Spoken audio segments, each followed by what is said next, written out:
माझं नाव योगेश मायावर सरगर. माझी मुंबई कारागृह पोलीसमध्ये निवड झालेली आहे. थोडासा प्रवास सांगतो. 2018 साली पोलीस भरतीची तयारी सुरू केली होती. त्याच्यामागं कारण एकच होतं की खात्यांतर्गत PSI व्हायचं. घरामध्ये चर्चा झाली की 12वीला आपल्याला कमी टक्के मिळालेले, 48% मिळाले होते. दादा पहिल्यांदा पोलीस हो आणि त्याच्यानंतर या गोष्टी आपण चर्चेला घेऊ असं मला माझ्या भावानं आणि घरच्यांनी सगळ्यांनी सांगितलं.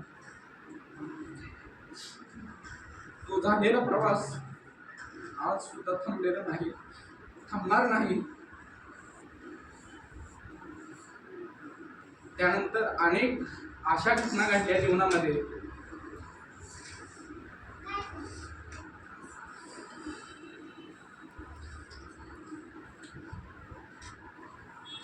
की त्या सांगण्यायोग्य सुद्धा नाहीत. परंतु मी माझा प्रयत्न थांबवलेला नाही, थांबवणार नाही. फक्त एकच गोष्ट होती की घरी सर्वजण सुशिक्षित होते, वडील शिक्षक आहेत, घरची परिस्थिती चांगली आहे. भाऊ आता सध्या BMS आहे आणि आपलं स्वतःचं अस्तित्व निर्माण करायचं आणि स्वतःचं कर्तृत्व निर्माण करायचं हे प्रत्येकाचं स्वप्न असतं. तसंच माझं स्वप्न आहे. 2018 साली झालेला प्रवास आज 2025 साली थांबणार नाही. परंतु 2018 साली झाल्यानंतर मी MPSC करण्यासाठी पुण्याला गेलो. 19ला गेलो. तेव्हा 2 मार्कामध्ये मुंबई पोलीसला राहिलो होतो. 175 मार्क होती आणि 177चं मेरिट लागलं होतं. 177 जरी पडली असती तरी पण वयामुळं बेटिंगला राहिलो असतो, झालो नसतो. आणि त्यावेळी माझी दिशा भरकटली. तेव्हा नामदेव सरांची मी गाठ घ्यायला पाहिजे होती, पण मी त्यावेळी घेतली नव्हती. मी परस्पर निर्णय घेतला. पुण्याला गेलो. कोरोना पडला. कोरोनामध्ये अनेक अशा घटना घडल्या ते मी सांगणार नाही आता.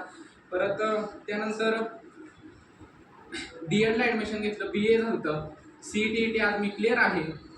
येणारी शिक्षक भरती ही माझी असेल, मला पूर्ण विश्वास आहे. आता मी सध्या लॉसाठी मी ॲडमिशन घेतले. लॉच्या 2nd इयरला आहे. येणाऱ्या काळात मी वकीलसुद्धा असेल.